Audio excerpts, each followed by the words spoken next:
Et nous nous retrouvons dans ce dernier quart d'heure de Smart Bourse, le quart d'heure américain où nous avons le plaisir d'être en duplex avec Pierre-Yves Dugas. Bonjour Pierre-Yves Dugas. Bonjour Nicolas. Merci d'être avec nous. Vous êtes le correspondant américain de Smart Bourse. On va revenir sur cette séquence de guerre commerciale entre la Chine et les États-Unis. On commence à comprendre finalement le deal qui pourrait se dessiner. Est-ce qu'on pourrait le voir arriver dans les prochains jours, Pierre-Yves Dugas? Bah, depuis quelques heures, on a vraiment l'impression que dans cette Maison Blanche qui souffle le chaud et le froid sur à peu près tous les sujets d'ailleurs, mais en particulier sur la relation commerciale bilatérale avec la Chine, que c'est plutôt le chaud qui est soufflé. Kevin Hassett, tout à l'heure, qui est le conseiller économique du président Trump, a dit qu'il est possible que le malentendu soit dissipé lorsque Scott Bessent, le secrétaire au Trésor, va se rendre en Malaisie au cours du week-end prochain pour rencontrer le vice-premier ministre chinois, vice-premier ministre chinois auquel il a déjà parlé en visioconférence vendredi. Et puis, Donald Trump nous a dit qu'après cette colère qu'il a poussée il y a quelques jours, suite à l'envoi par les autorités chinoises d'une lettre à tous les partenaires commerciaux de la Chine pour instaurer des contrôles à l'exportation sur les terres rares, eh bien que finalement, si les Chinois se calment sur ce terrain-là, il y a moyen de faire un deal. Alors ce deal, on en voit trois composantes qui ont été plus ou moins explicitement articulées par le président Trump d'ailleurs hier. La première composante, c'est bien évidemment, ne nous faites pas un coup en douce sur les terres rares, éclaircissez vraiment cette position, expliquez-nous si cette lettre que vous avez envoyée à tout le monde et qui instaure des contrôles d'exportation n'est qu'une la formulation un petit peu défensive d'une politique qui restera accommodante et Mhm. qui n'utilisera pas les terres rares comme une laisse sur laquelle tenir tous les producteurs industriels américains et étrangers, européens en particulier, notamment dans le secteur de l'armement. Deuxième geste que l'administration Trump voudrait voir faire par les autorités chinoises pour faire un deal, ça serait d'annoncer des mesures très fortes en matière de contrôle des exportations des composants chimiques qui entrent dans la fabrication du fentanyl.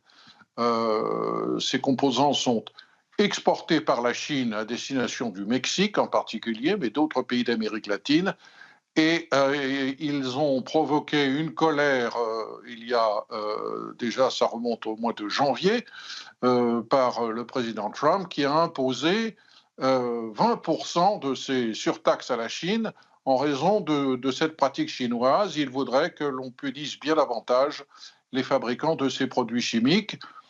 C'est quelque chose que le président chinois, Xi Jinping, pourrait faire et qui ne lui coûterait pas grand-chose en termes d'exportation chinoise.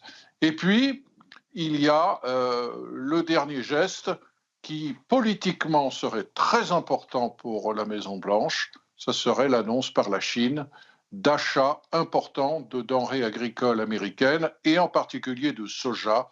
On sait que depuis le mois de mai, les Chinois ont cessé d'acheter du soja américain. Ils se sont en particulier reportés sur le soja argentin, ce qui arrange les affaires de l'Argentine, indirectement aussi les affaires du Trésor américain qui veut aider l'Argentine, mais qui n'est pas du tout du goût des producteurs américains de soja. Est-ce que du coup, on pourrait imaginer avoir un accord dans les prochains jours, Pierre-Yves Dugas? Alors, il y a certainement les bases d'un accord qui pourrait être articulé au cours du week-end prochain en Malaisie.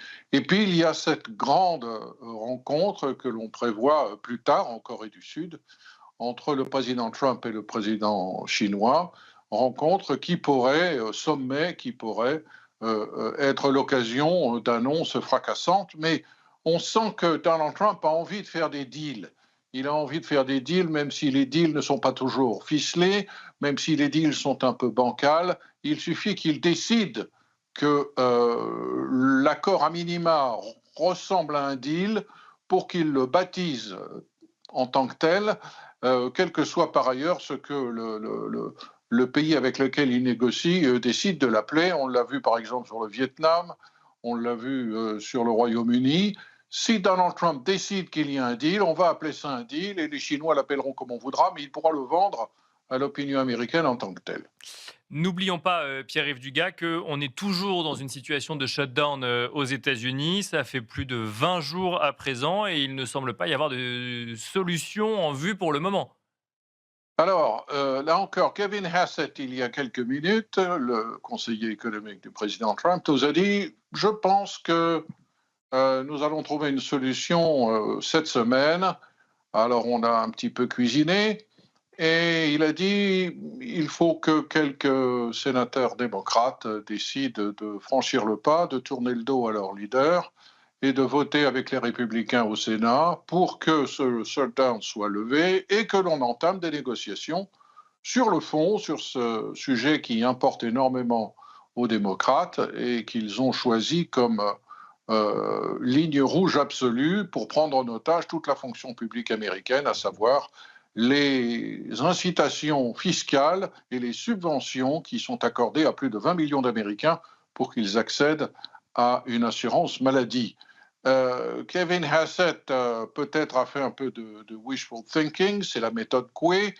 Pour le moment, il ne se passe pas grand-chose, si ce n'est que les mesures qui sont censées faire peur aux démocrates et les punir pour leur obstruction sont de plus en plus brandies. Kevin Hassett a dit d'ailleurs, s'il n'y a pas de compromis de la part de démocrates modérés, eh bien nous allons durcir nos sanctions, des sanctions qui visent à annuler des projets d'infrastructure dans des grandes métropoles qui sont pratiquement toutes contrôlées par le Parti démocrate, hein, New York, Chicago en particulier, San Francisco plus récemment. Plusieurs dizaines de milliards de projets maintenant sont suspendus. Et Donald Trump avait déjà fait savoir qu'il procédait au licenciement sec de quelques 4200 fonctionnaires fédéraux dans 8 agences fédérales et départements.